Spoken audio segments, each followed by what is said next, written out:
Saudações. Esse é um vídeo didático. Eu vou tentar ser breve, mas, ao mesmo tempo, não deixar passar nada de muito importante. Nós vamos falar sobre modelos de desenvolvimento industrial, correto? Porque a industrialização aconteceu de forma muito diferente nos diferentes países do mundo. E isso fez, na verdade, com que houvesse resultados igualmente diferenciados.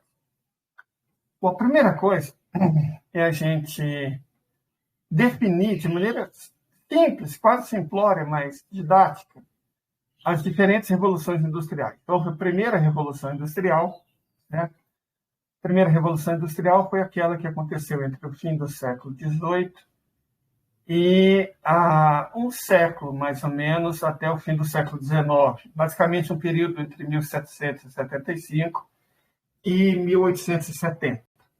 Certo? Esta primeira revolução industrial, nós vamos falar um pouco mais sobre ela em breve, mas só para caracterizar, ela teve o carvão mineral como principal combustível, a produção de ferro como a principal indústria metalúrgica, a indústria têxtil como principal indústria e a máquina a vapor como principal força motriz. Certo? Essa é a primeira revolução industrial. A segunda revolução industrial foi aquela que iniciou a partir da descoberta do motor a combustão interna, o motor a explosão, né? Existem diferenças sutis, mas a lógica de ambos é o mesmo. Neles, o combustível é o petróleo, não mais o carvão mineral. E a principal indústria metalúrgica deixa de ser de ferro e passa a ser de aço. Certo? O principal setor industrial, que até então era o têxtil, passa a ser o mecânico, certo? E, essencialmente, essa segunda revolução industrial teve lugar, mais ou menos também por um período de cerca de 100 anos, entre 1870 e 1970, quando aparece a terceira revolução industrial. A terceira revolução industrial, ela teve como principal metal o alumínio. A força motriz, que antes era baseada em motor a explosão ou combustão interna, passa a ser cada vez mais motores elétricos, certo? O principal setor industrial, que era a indústria mecânica, automobilística em particular, é substituído pela indústria da informática e setores correlatos. Perfeito? Então, essencialmente, essas três revoluções industriais, vamos ter elas como base. O pessoal fala em quarta revolução industrial, mas é porque é muito empolgado. Não existe ainda a quarta revolução industrial. Ela pode estar surgindo e ser diferente do que as pessoas pensavam. Quando fala em quarta revolução industrial, você pensa em revolução técnico-científica informacional 2, mais baseada talvez em baterias de lítio, coisa parecida, mas tudo indica que a próxima revolução de fato da indústria vai ser baseada em alguma coisa próxima à engenharia nuclear. Então, ela não vai ser comandada pelos Estados Unidos, não vai ser comandada pela Europa. Ela vai ser comandada, ao que tudo indica, por tecnologias russas e chinesas e talvez indianas. Só estão começando a se desenvolver. Certo? Só estão começando a se desenvolver. Então, não vamos falar em quarta revolução industrial. Isto posto, a gente pode começar a falar de países. Os primeiros países que se industrializaram, no contexto da primeira revolução industrial, foram alguns países da Europa, em particular, pela ordem, o Reino Unido, né? A França, a Bélgica e os Estados Unidos. Certo? Como esses países se industrializaram? A partir do conceito que Marx definiu muito bem de acumulação primitiva do capital. De onde veio o dinheiro para essa industrialização? Quando você fala, antes do capitalismo industrial, houve o capitalismo mercantil, o capitalismo comercial, você pode ser levado a acreditar que foi o dinheiro do comércio, do suposto capitalismo mercantil, que possibilitou a industrialização. Nada mais falso. nada mais falso, nada mais mentiroso. Porque quando você está falando na fase anterior do capitalismo industrial, que é o capitalismo mercantil, ele dá a própria ideia no nome que foi um capitalismo mercantil, mas não foi mercantil. Foi colonialismo. O que foi o colonialismo? 100 milhões de pessoas do continente americano foram mortas. Certo? Foi genocídio. Não houve comércio entre incas e europeus, entre astecas e europeus, entre tíbetas e europeus, entre maias e europeus. Houve roubo em proporções que a humanidade nunca tinha conhecido antes. Nunca se roubou tanto como os europeus roubaram no continente americano. Abya Yala. Foi roubo numa escala colossal. Repito, capitalismo mercantil é um termo impreciso e mentiroso, porque dá a impressão de comércio. Não foi comércio, foi roubo, secundado por genocídio e colonização forçada. Perfeito? Foi aí que eles acumularam a maior parte dos recursos. Você fala, mas a Inglaterra, ela não roubou grandes civilizações. Não, mas através, aí sim, de comércio, ela pegou grande parte do que os portugueses e dos espanhóis roubaram do continente americano. Perfeito? No caso dos Estados Unidos, mas os Estados Unidos não roubaram a riqueza dos índios. Só as terras, né? Só as terras. Ou vocês acham que as pessoas, os povos que moravam nos Estados Unidos, quando viram os ingleses chegando, falaram, nossa, roubem nossas vidas e fiquem com nossas terras. Foi isso que aconteceu? Então, essa primeira fase mercantil foi marcada pelo colonialismo, pela escravização de seres humanos africanos, pelo genocídio, pelo roubo, pela pirataria. Foi assim que os capitais para a industrialização foram acumulados pelas nações da Europa Ocidental e pelos Estados Unidos. Certo? Então, tenha isso como referência. E essa primeira revolução industrial usou tecnologias que surgiram no fim do século XVIII, a máquina a vapor. O conceito de máquina a vapor não é europeu. Os gregos já conheciam o conceito, os chineses já conheciam o conceito, os japoneses conheciam o conceito, os indianos conheciam o conceito. Então, a primeira coisa que a gente vai fazer aqui, para não ficar aquela coisa chata, tipo a aula de ensino médio, que eu falo porque eu fui professor de ensino médio há 20 anos, aquela que a gente é obrigado a dar porque tem a porcaria de um livro didático escrito por americanos ou amando de americanos que a gente tem que repetir, mesmo sabendo que metade do que está lá é mentira. Você fala, as tecnologias surgiram na Inglaterra e não sei quem. Não, elas não surgiram na Inglaterra. Os chineses tinham máquina a vapor, os gregos tinham robôs a vapor, como os japoneses tinham, como os chineses tinham, como os indianos tinham, como os turcos tinham, como os persas tinham. O conceito de máquina a vapor já era conhecido séculos, quando não milênios, antes da Revolução Industrial. Mas aí tem uma pergunta que precisa ser feita. Por exemplo, se os chineses conheciam esse conceito e têm reservas imensas de carvão mineral, e era uma nação industrial, a dinastia Song, a Revolução Industrial não aconteceu primeiro na Europa. Produção em massa acontece pela primeira vez na China, ainda no século X. Certinho? 800 anos antes de acontecer na Europa. Em 1800, já estamos falando de 1800, depois que a primeira Revolução Industrial tinha começado. Ou em 1850, a maior potência industrial do mundo ainda era a China. E a segunda maior era a Índia, e não a Inglaterra. Certo? Mas por que os chineses não fizeram, no início da dinastia Song, que começa no ano de 960, a Revolução Industrial? Porque eles deram azar. As reservas de carvão mineral, de fato imensas da China, estavam na região da Manchúria, no Planalto da Manchúria. E não havia rios navegáveis para levar o carvão mineral da Manchúria, que era uma região de fronteira.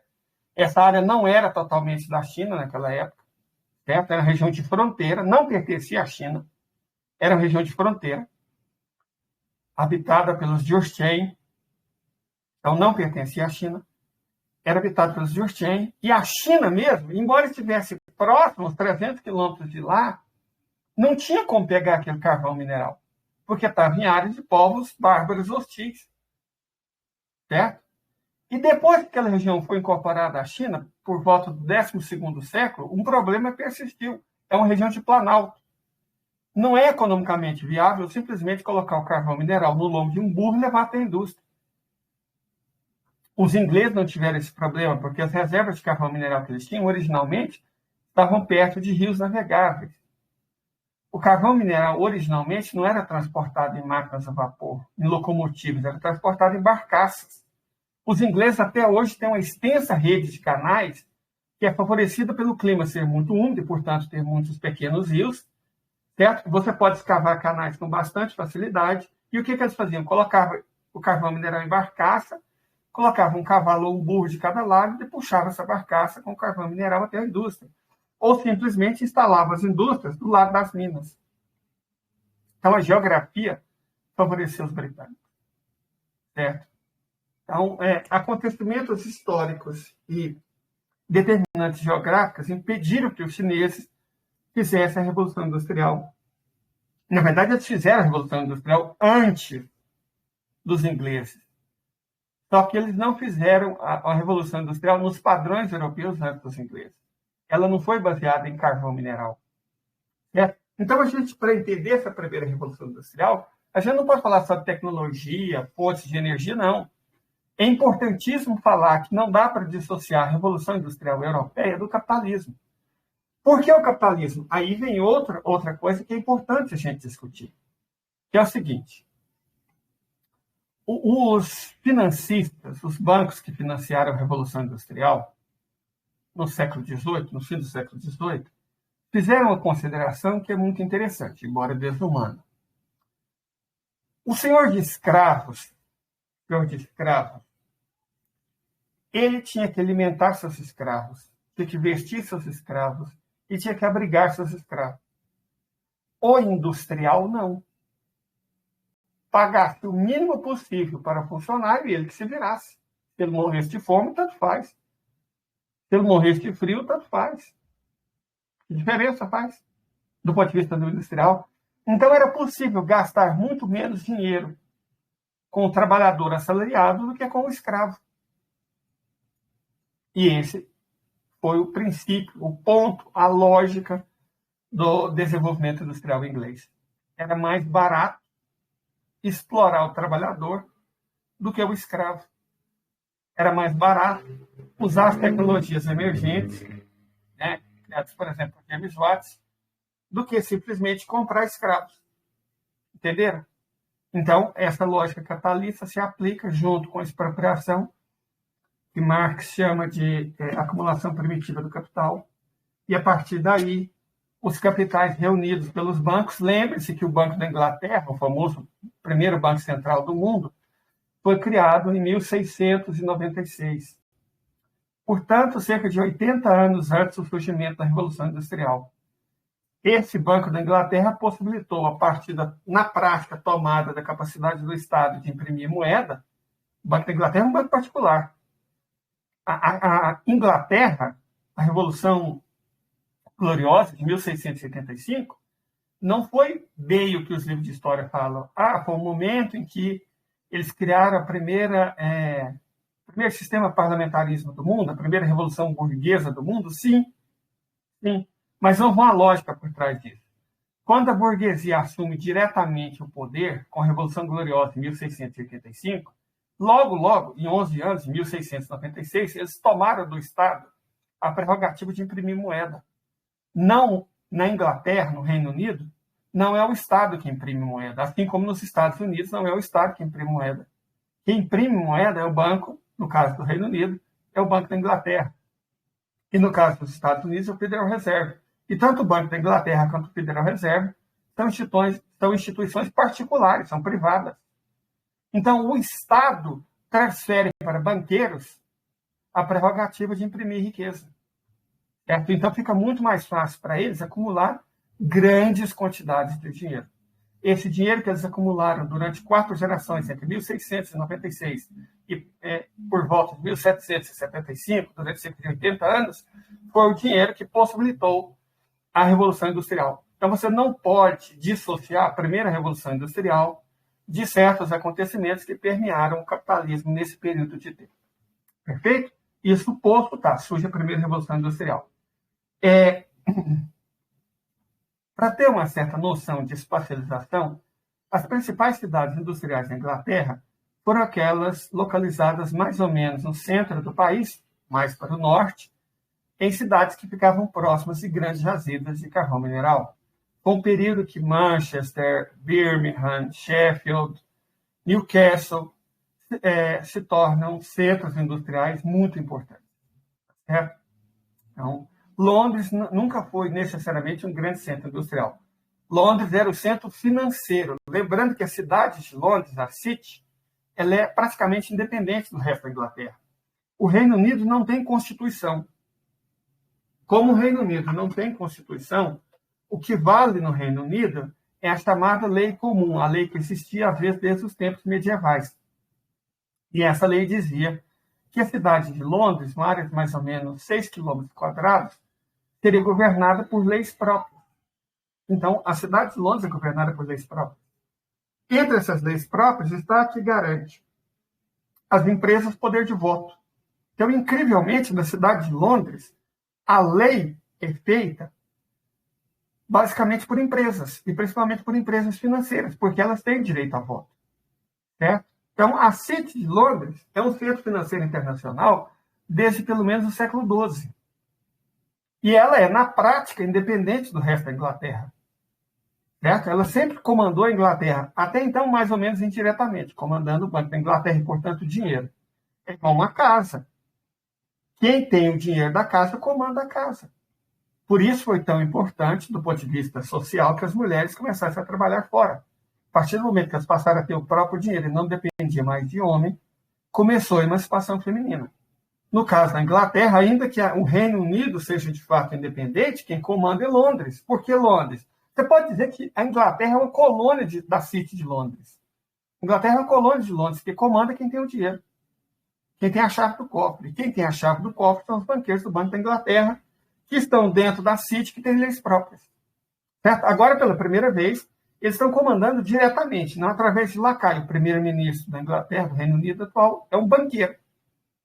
Eles agora estão comandando diretamente, mas até então eles usavam lacaios, que tinham que obedecer, porque eles que tinham a chave do cofre. Simples assim. Correto? Processo semelhante, mas, claro, com diferenças substanciais, aconteceram nos Estados Unidos e na França, como também na Bélgica, antiga Flandres. Perfeito? Vamos lá. Segunda Revolução Industrial.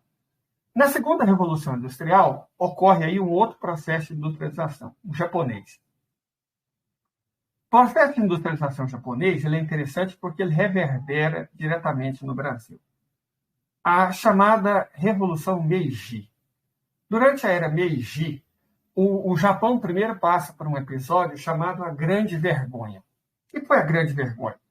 O Japão era uma nação isolada do restante do mundo.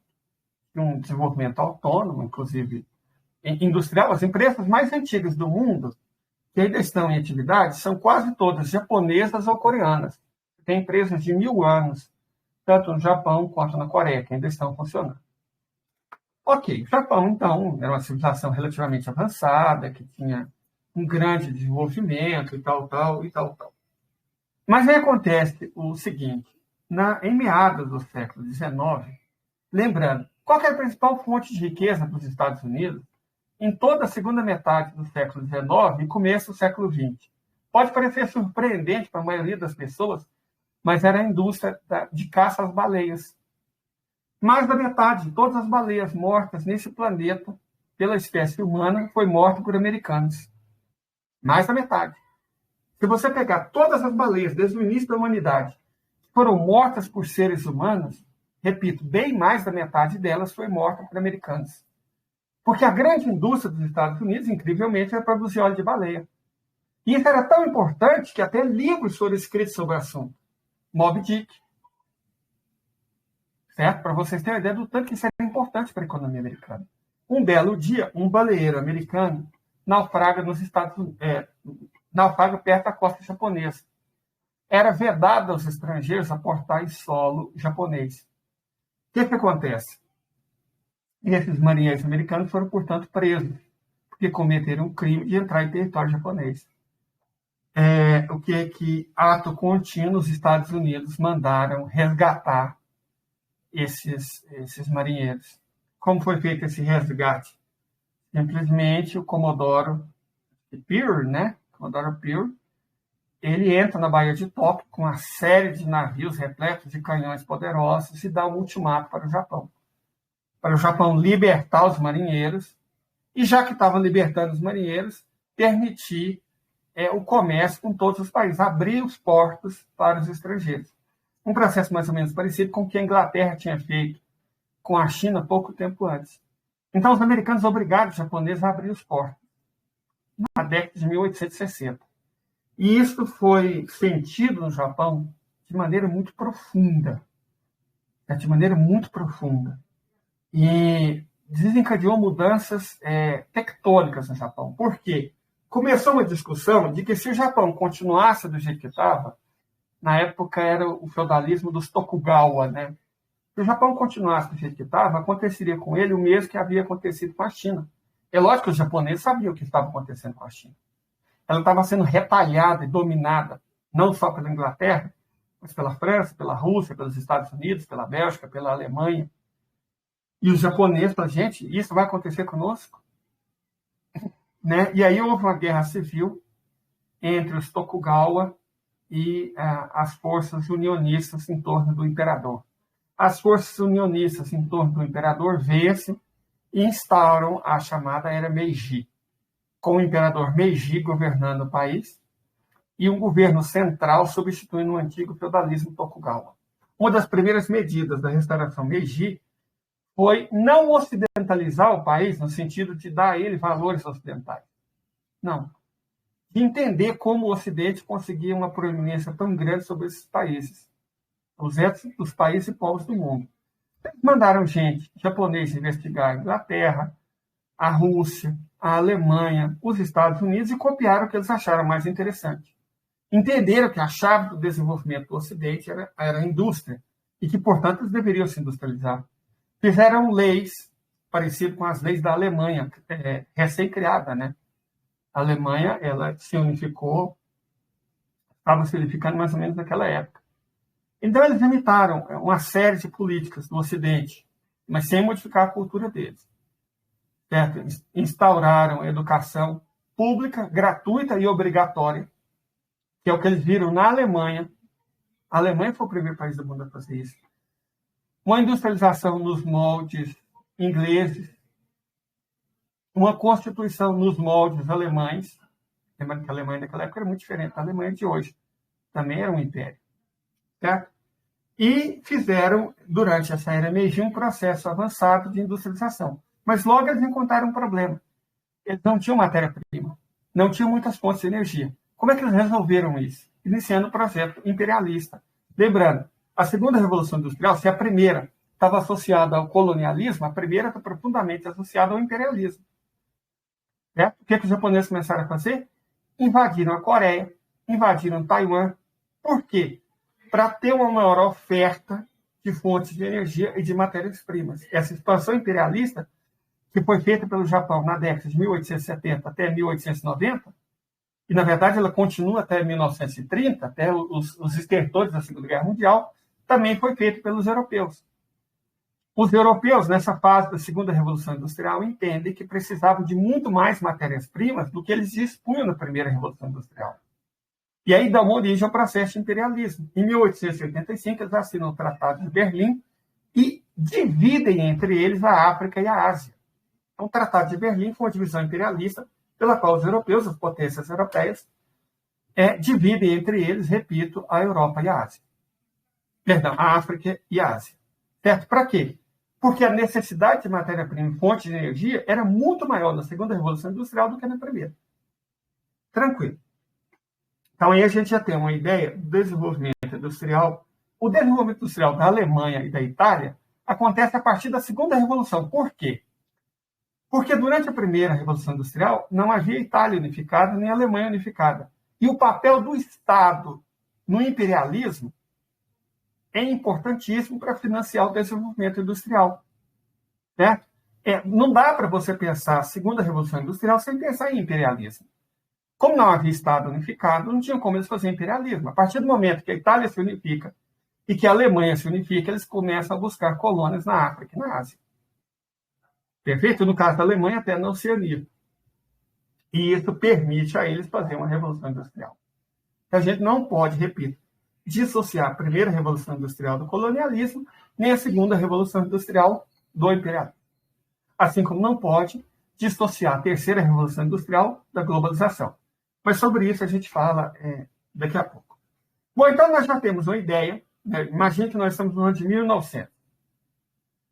Nós já fazemos uma ideia de como os países da Europa, os Estados Unidos e o Japão se industrializaram. Ok?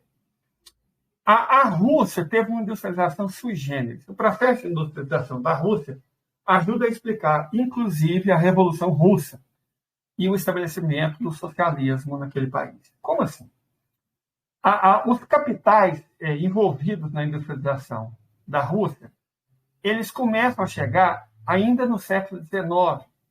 São principalmente capitais franceses e alguns ingleses. Até ingleses e franceses começam a investir a partir de 1870, 1880, na mesma época que eles estavam fazendo a expansão imperialista na direção da África e da Ásia, eles começam a investir na Rússia.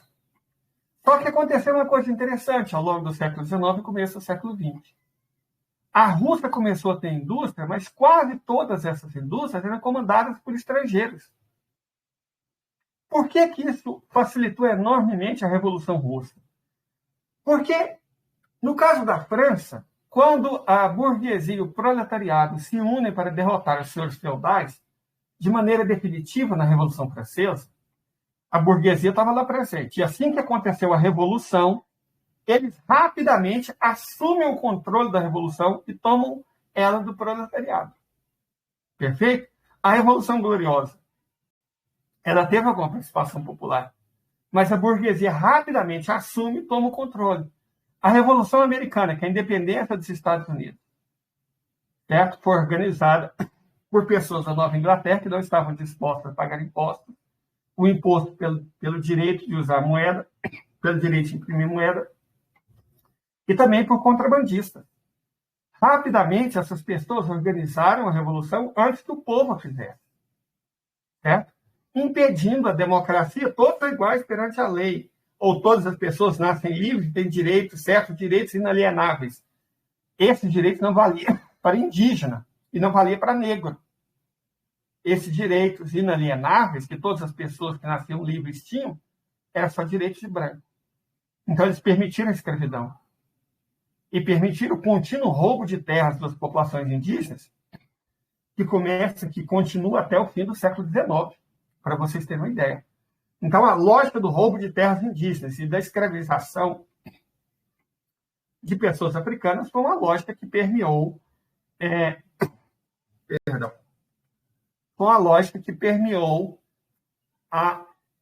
a história do desenvolvimento industrial e capitalista dos Estados Unidos. Ok. No caso da Rússia, não. Os capitalistas eram todos estrangeiros. Então, quando o proletariado se levantou, não havia uma classe burguesa organizada para lutar contra o proletariado. Quem tentou fazer essa luta foram as forças do czar e as forças do feudalismo russo. Só que elas já estavam em decadência por conta do próprio desenvolvimento capitalista. Então, o proletariado conseguiu reunir forças o suficiente para derrotar as tropas do czar. Certo? Os burgueses, que tinham investimento na Rússia, eles acabaram contando com o apoio de ingleses, com o apoio de americanos, com o apoio de franceses, certo? Com o apoio de alemães, durante a Guerra Civil Russa. Mas não conseguiram derrotar o Exército Vermelho. E aí deu-se a Revolução Russa. Certinho? Agora vamos dar um break assim. Segunda Guerra Mundial. A Segunda Guerra Mundial, quando ela termina, os Estados Unidos eram donos sozinhos de cerca de metade da produção industrial desse planeta. Só que eles já tinham sido donos de quase metade da produção industrial do planeta antes, logo após a Primeira Guerra Mundial. E isso criou um problema. Vamos tentar entender esse problema. Logo após a Primeira Guerra Mundial, peraí, deixa eu só ajeitar isso aqui. Pronto. Logo após a Primeira Guerra Mundial, que os Estados Unidos estavam do lado vencedor, a Europa foi destruída. A Europa foi destruída na Primeira Guerra Mundial e os Estados Unidos emergiram como grande potência industrial. E o que aconteceu? Enquanto a Europa estava destruída, os americanos produziram como nunca em suas indústrias. Tranquilo? Produziram como nunca. E venderam esses produtos industriais para a própria Europa.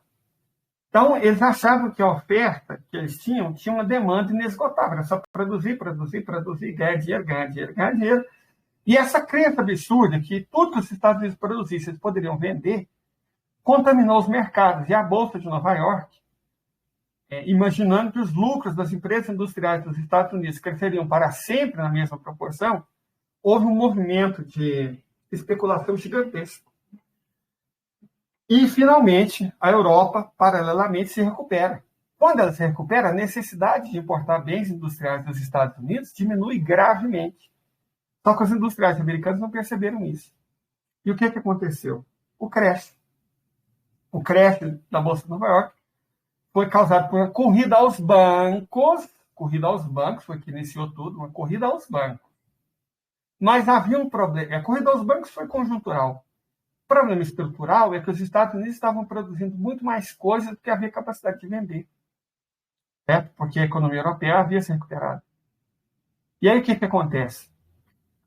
Quebra da Bolsa de Nova York, quebra da economia mundial, implantação do fascismo, do nazismo e tudo isso.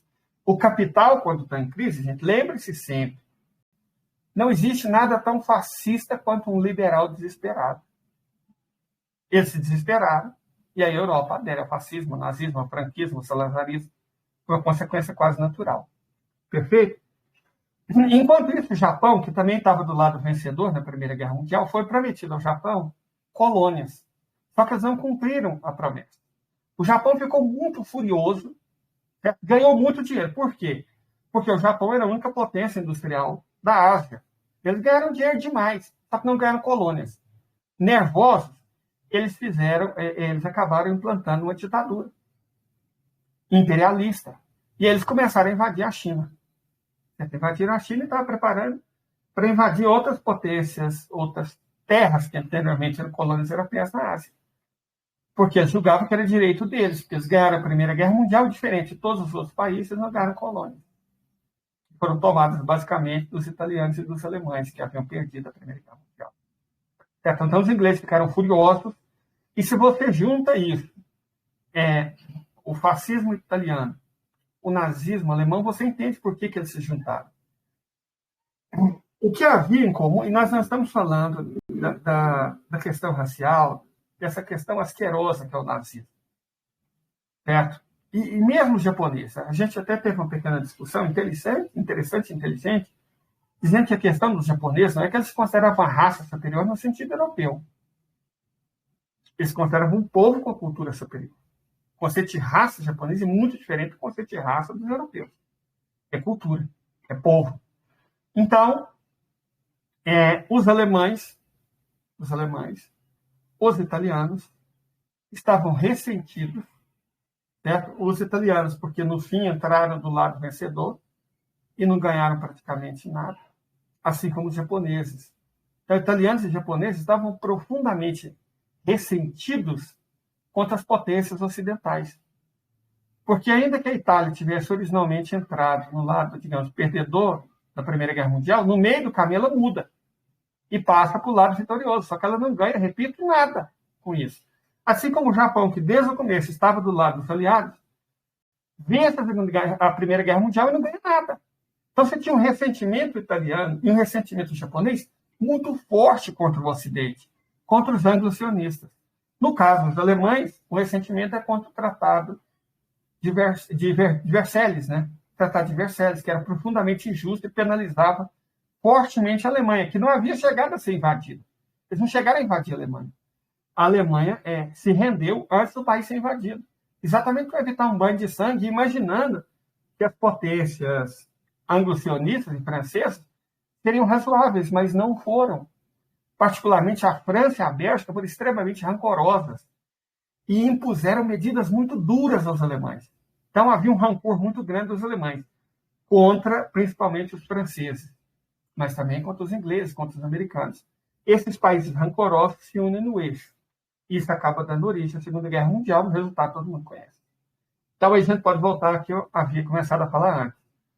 Os americanos perceberam o erro que cometeram depois da Primeira Guerra Mundial, quando, pela primeira vez, se tornaram os maiores produtores industriais do mundo. Qual foi o erro? Centralizar toda a industrialização nos próprios Estados Unidos. Então, eles começaram a exportar capitais. Aí é um ponto importante. Vamos fazer um break aqui e entender um ponto importante. A industrialização da Europa e do Japão no pós-guerra seguiu mais ou menos a mesma lógica.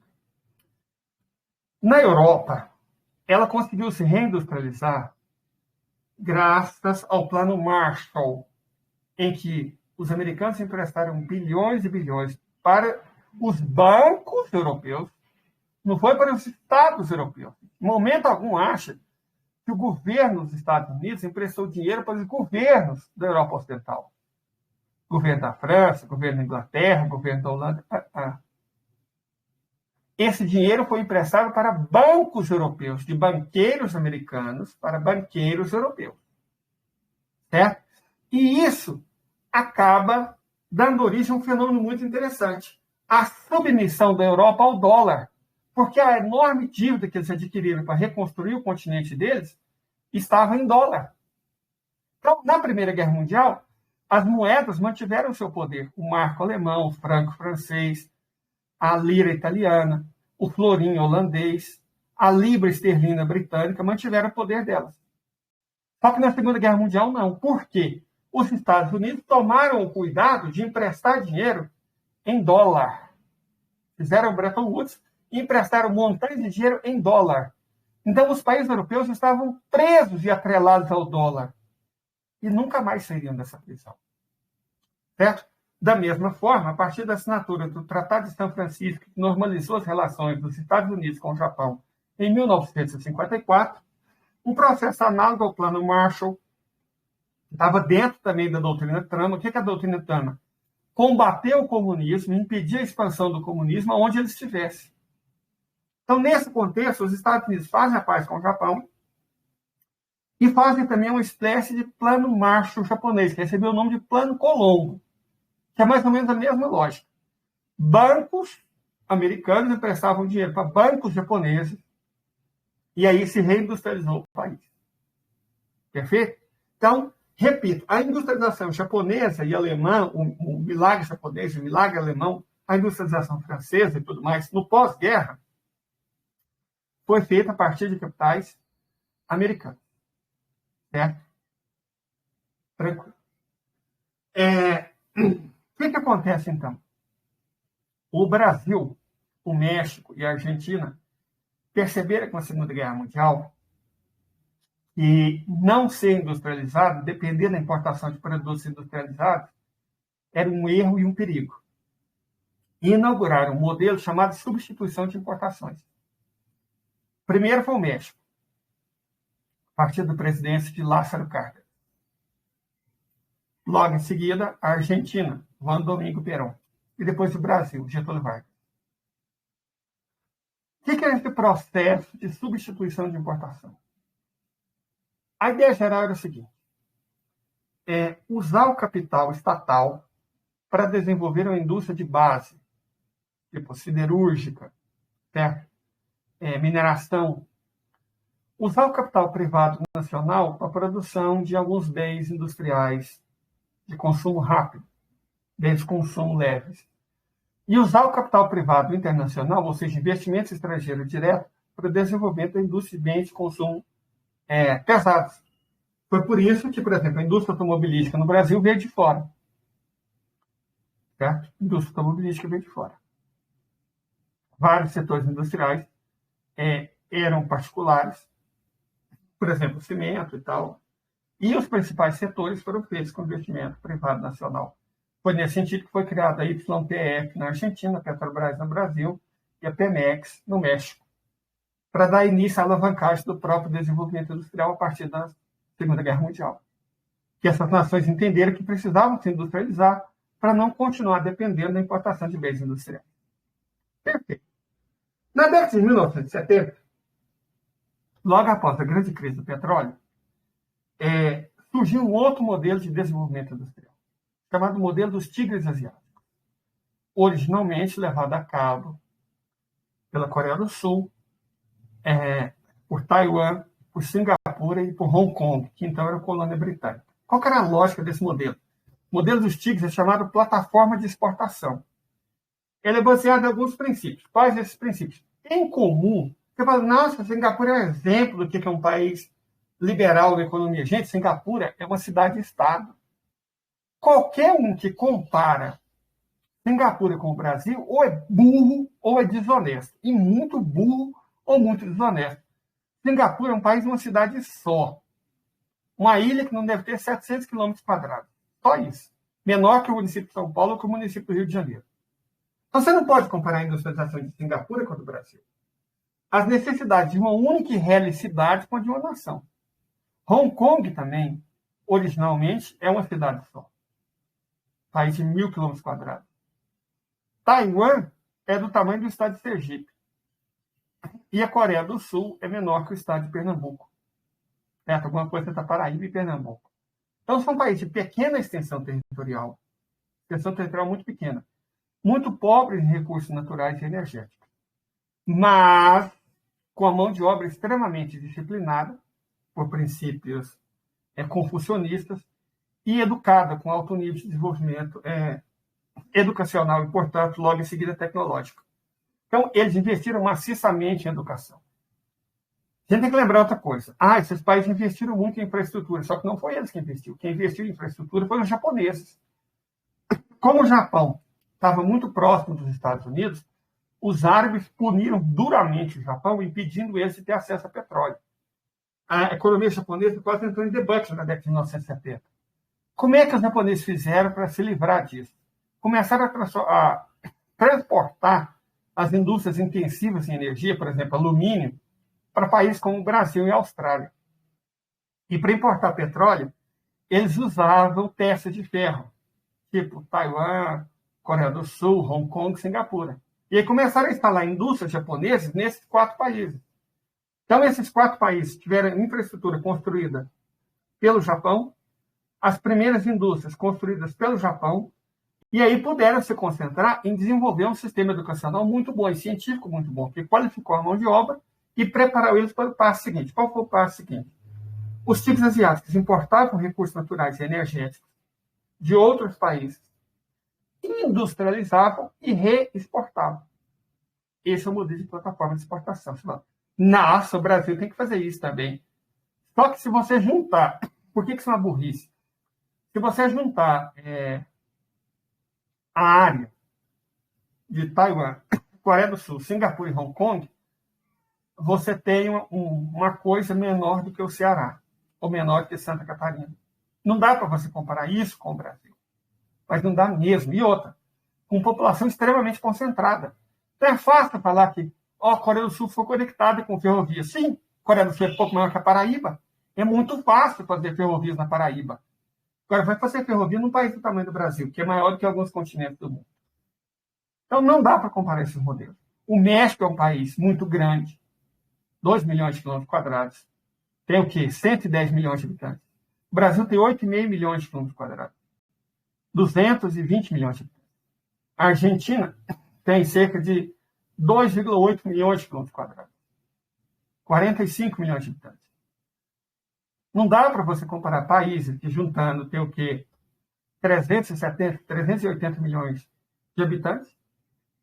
Países que, juntos, têm cerca de 13, 14 milhões de quilômetros quadrados, com porcarias que, se você juntar tudo, não dá 150 mil quilômetros quadrados.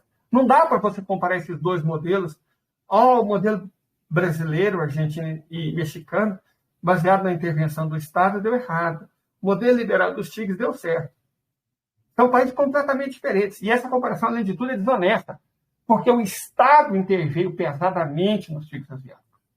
Ele organizou as indústrias, ele controlou os salários, certo? Ele impede as greves, ele fez as leis.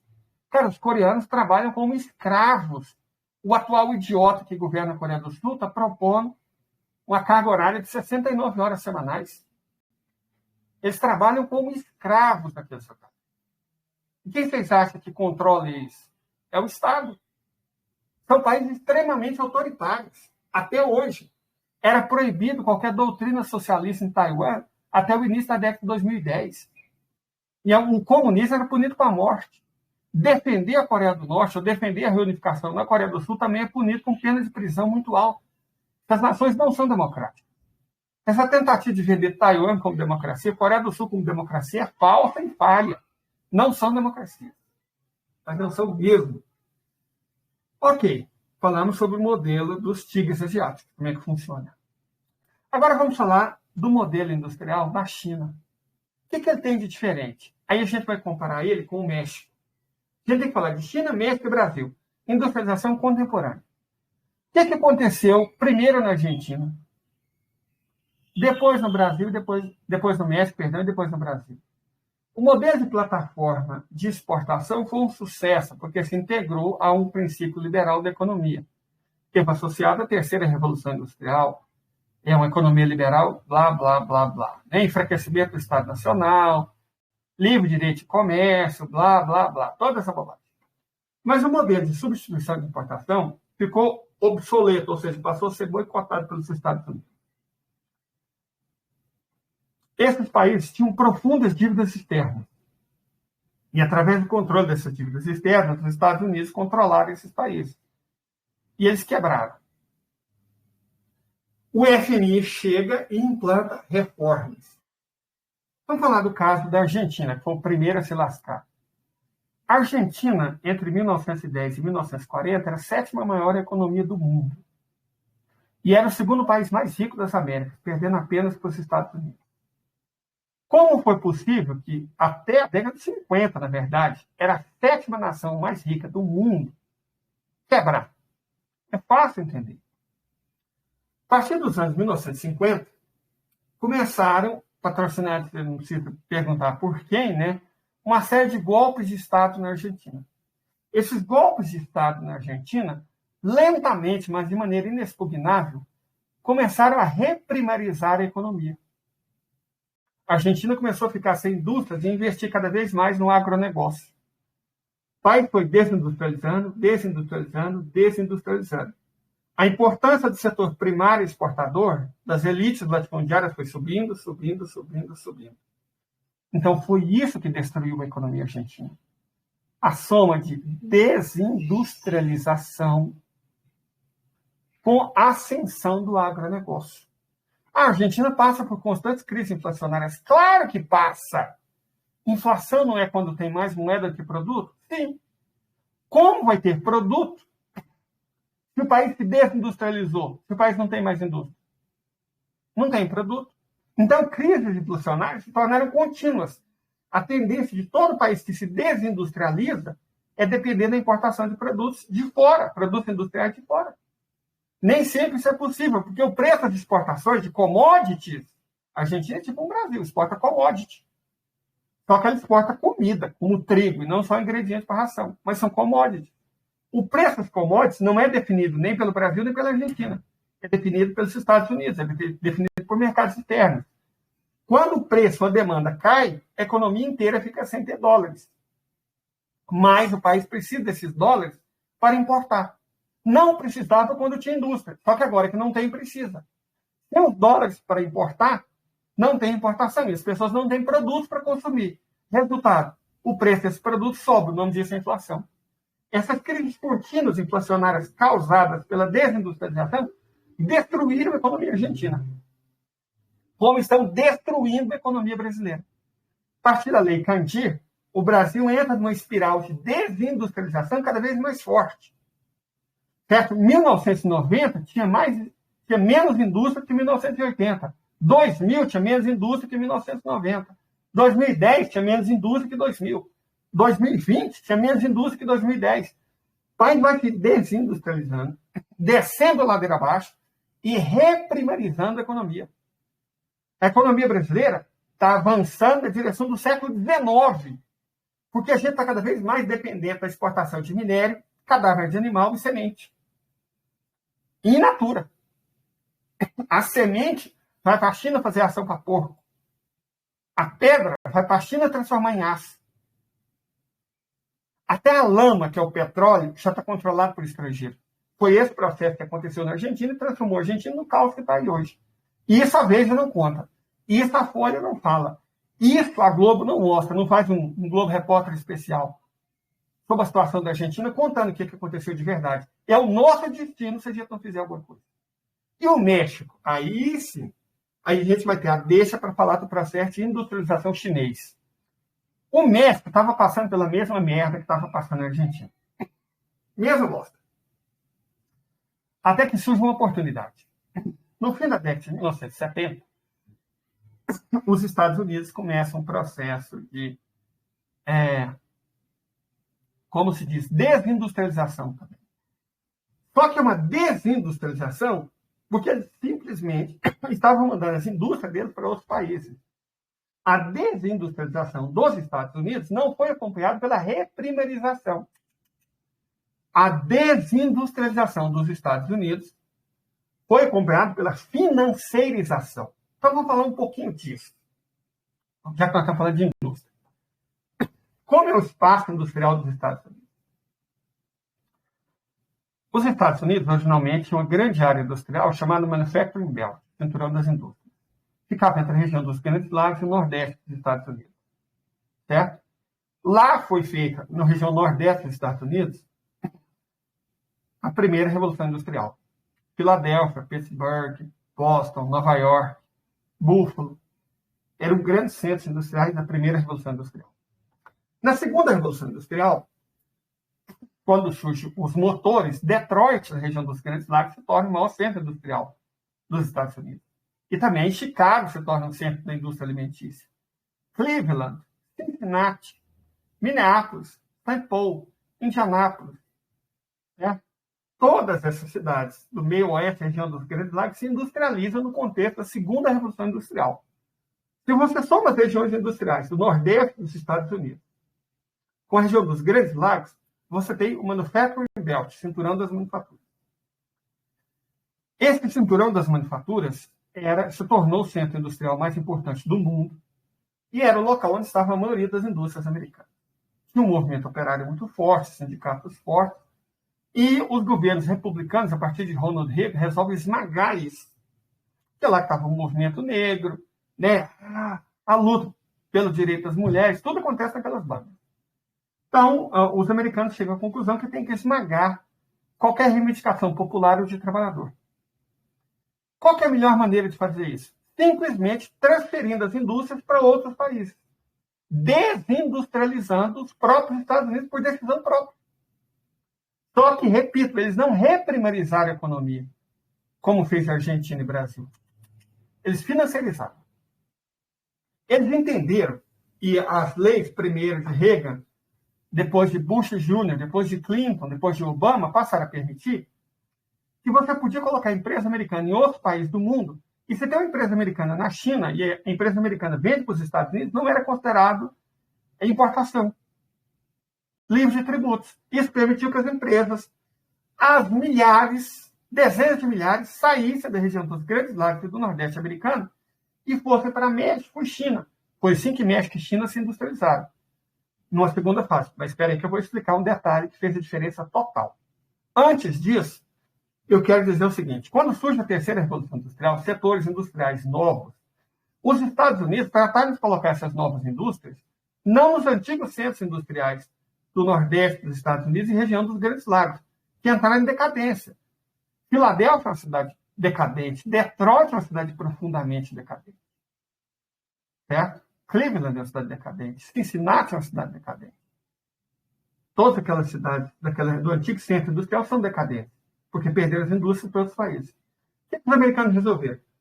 Para evitar que as classes progressistas do antigo Manufacturing Belt, que se converteu em Rust Belt, cinturão da ferrugem, voltassem a se reerguer, eles trataram de industrializar as regiões habitadas por pessoas conservadoras. o chamado Sunbelt, Cinturão do Sol. As novas indústrias de tecnologia, de turismo, aeroespacial e tudo mais, se desenvolveram ao longo de uma espécie de U nos Estados Unidos. O Vale do Silício, no norte da Califórnia, certo? Houston, no Texas, a Flórida, lá eram centros de indústrias de alta tecnologia e de turismo.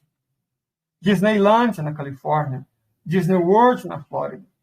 Então, era o quê? Turismo, tecnologia de ponta, aeroespacial, defesa, todas essas novas indústrias da terceira revolução industrial e de mídia passaram a se instalar no chamado Sunbelt, o Cinturão do Sol, porque lá era habitado principalmente por conservadores.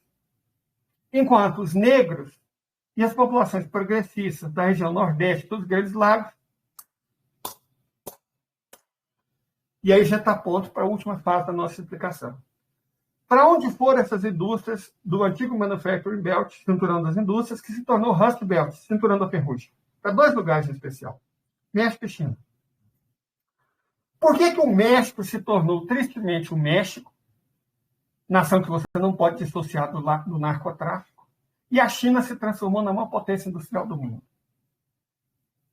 O presidente mexicano, na época, era Miguel de la Madrid.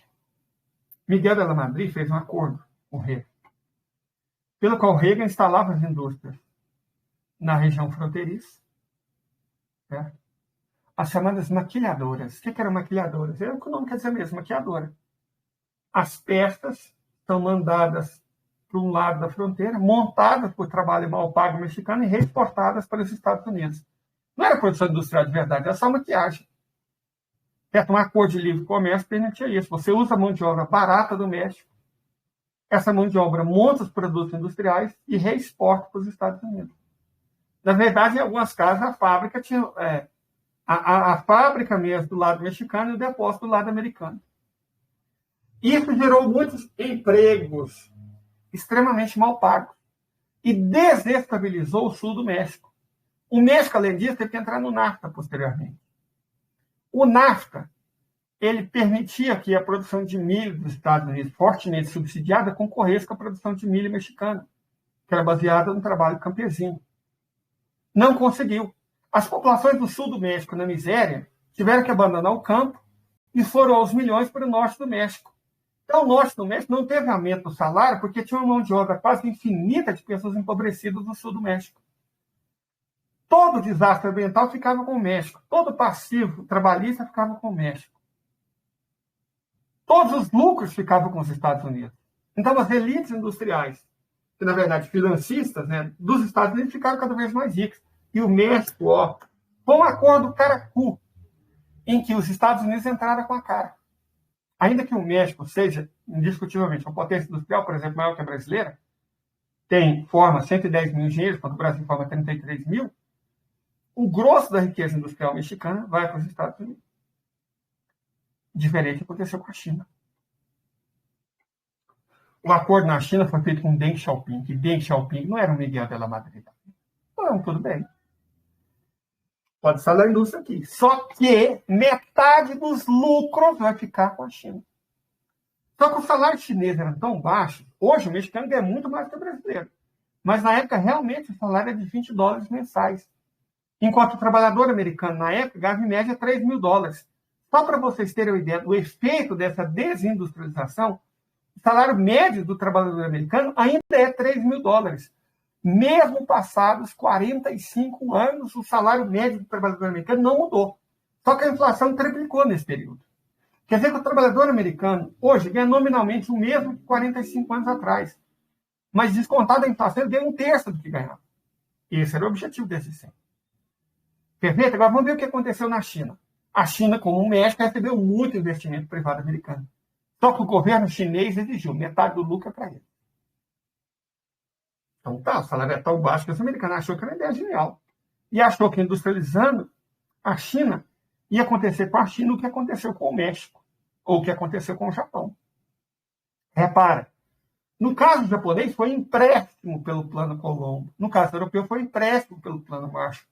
No caso chinês, não foi empréstimo. Foi investimento direto. E diferente dos mexicanos, que deixaram os americanos levar tudo os chineses deixaram eles levar só metade. Metade ficava com eles. Ao longo de implacáveis 45 anos, os chineses pegaram essa metade dos lucros e investiram em infraestrutura, educação, ciência, tecnologia, posteriormente indústria de base, depois indústria pesada, depois, finalmente, indústria de bens de capital, tecnologia de ponta. E a China se tornou a potência industrial que é hoje. Hoje ela não precisa do dinheiro americano. Mais do que isso, quase todas as indústrias americanas de porte estão instaladas na China. E a China não está deixando nem o dinheiro voltar para os Estados Unidos. E jamais deixaria que as indústrias voltem. Por exemplo, o tal semicondutor de 2 nanômetros desenvolvidos pela Intel foi desenvolvido na filial chinesa. Qual vocês acham que é a chance da China deixar essa fábrica voltar para os Estados Unidos? Nenhuma. Então, a ação vigorosa, determinada, planejamento estatal perfeito do Partido Comunista Chinês não só impediu que os ocidentais explorassem a China, como garantiu que esse dinheiro fosse usado para transformar a China na maior potência econômica e industrial desse planeta. Enquanto o México, que deixou eles fazer o que fez, virou isso. Argentina e Brasil, que se desindustrializaram, tomaram do e essa é a história da industrialização mundial. Perfeito? Se a gente tem que definir o processo de desenvolvimento industrial no mundo, foi basicamente isso que aconteceu. Então, isto posto, qualquer dúvida, vocês podem deixar aqui no canal. Quando vocês verem no YouTube, podem entrar no nosso canal do Telegram e debater tranquilamente, e nós estamos aqui, tá certo? Então é isso. Muito obrigado pela presença, pela companhia de todos, e até a próxima. Eu, na verdade, gente, só esclarecendo aqui, eu passei a tarde preparando isso. Eu, como disse, eu sou professor por formação, né? E eu estou tendo, não vamos entrar muito nesse mérito, mas eu estou tendo uns dias especialmente difíceis, então isso me distrai, sabe? Distrai. Então, por isso, mais uma vez, eu gostaria de agradecer a todo mundo pela presença e pela audiência. Muito obrigado. Quem puder, reza. Meus irmãos, por uma situação meio complicada, chamo José Márcio e Luciano. E qualquer pico que me ajuda a comprar fruta para levar, o remédio também, eu agradeço. É isso. Muito obrigado e até a próxima.